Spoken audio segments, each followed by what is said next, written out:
Soulmates. I'm going to show you how to find one. I'm going to show you what they are, and I'm going to show you how you know if you got one. Hey everyone, I'm Michael, and I help people transform their consciousness, their relationships, their behavior, and their reality. Here we go. Soulmates. Huge topic in the world. We're coming into a world where spirituality is merging with science. We're coming into a world where the old paradigms are washing away, and this new thing coming out, it's called a soulmate, right? Some people think it's like the ultimate lover in their life, that when they find their soulmate, everything's just going to be perfect and blissful, and everything's just never going to be anything other than a rainbow with colors.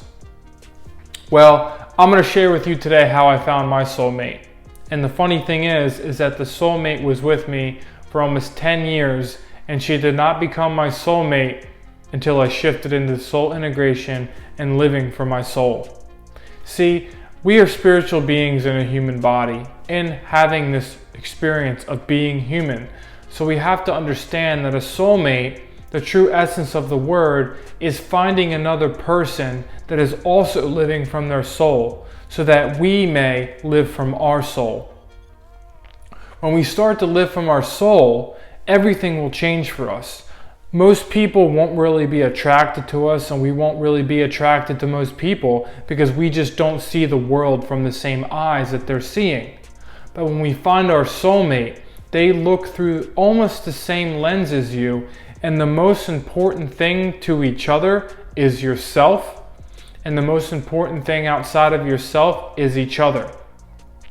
It's two souls truly meeting on the soul plane in the being human experience and supporting themselves, and then very closely supporting each other in being a soul being.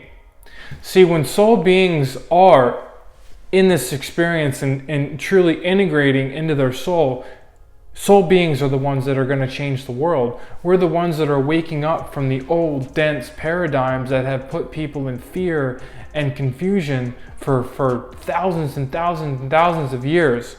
The information that is given to us is never the truth. It's found within. And we start to tap into our soul and trust our inner wisdom, our inner power, our inner intuition, and change our vibration to live within this own universe that's found within us.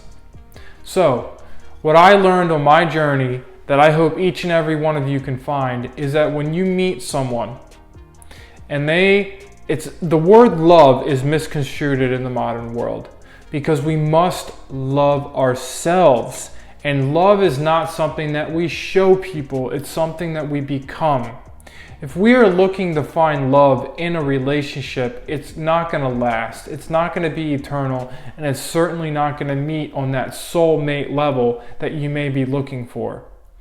Becoming love is almost saying, I love everyone that I meet, but I choose to be with a particular person because of who and what they are. And if I find a person on the soul level, on the soul being, then I choose that person as my significant other. I'm speaking from, relationshiply speaking, from a monogamous point of view. So having one partner, one soulmate, one person to really ride this life through. And I found in my life that having a soulmate in my life, that when we became both together onto that soul level, we are able to use each other's relationship as a mirror for the infinite within us. We can use each other to diagnose our own illnesses. We can use each other to help us in the ascension process, support each other in the spiritual awakening that we're going through, and most of all, become more and more soulful, more and more soul-like, from learning from each other and supporting each other in this experience. So the first thing that we can do to find our soulmate is to realize that you are a soul in a human body, right? This suit that we put on is not who you are. The things that have been done to you is not who you are. I want to say that again. The things that have happened to you up until this point in your life, or that you may have done, is not who you are. You are an eternal being inside of yourself. And when you come to realize that, we start perceiving life a little differently, and we start to attract different people and different vibrations to us. You will attract the help that you need to step into your soul purpose, to your soul life. And when you're living your soul life, you're going to be able to meet someone who is in the same vibration. The second thing is to realize that until we are at a place inside of ourselves where we don't really need anyone to bring balance or love into our life, the soulmate really isn't going to have a place, because the soulmate supports you on the soul level.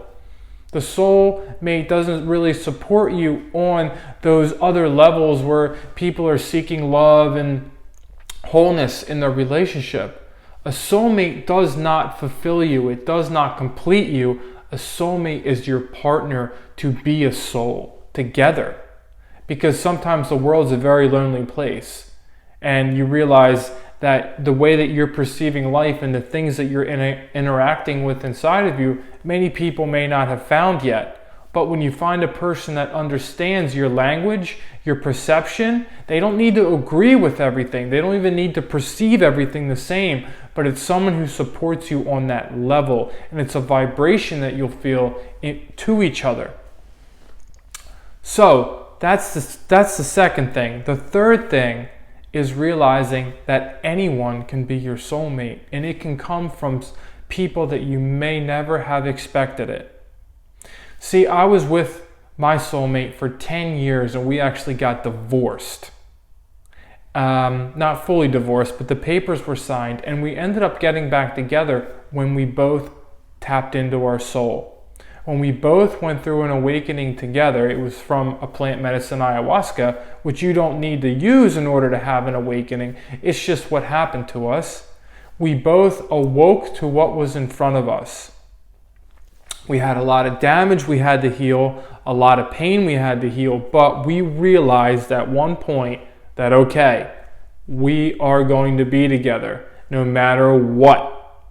And when that happened, we realized that, yes, not only are we interested in this physical world, but there's an inner dimension to ourself, and that is number one. We started to live this life for a different reason, together. We didn't talk about it, it just happened simultaneously. And together on that plane, that understanding, we met in the middle and use our relationships to prosper and allow our soul to come through and express what it needs to express, experience this life, and most importantly, to learn and grow and integrate onto the soul level, to not waste any experience that we have had thus far, and to bring as much understanding and wisdom into our life to make the most out of this blessing that we call a being human experience. Sex, intimacy, all these physical things that a lot of times can bind a relationship together, it's very fleeting, in my opinion. But when you come together on a soul level, the sex and the intimacy and that physicalness, the primal instinctness that this world really tries to sell you, it kind of washes away.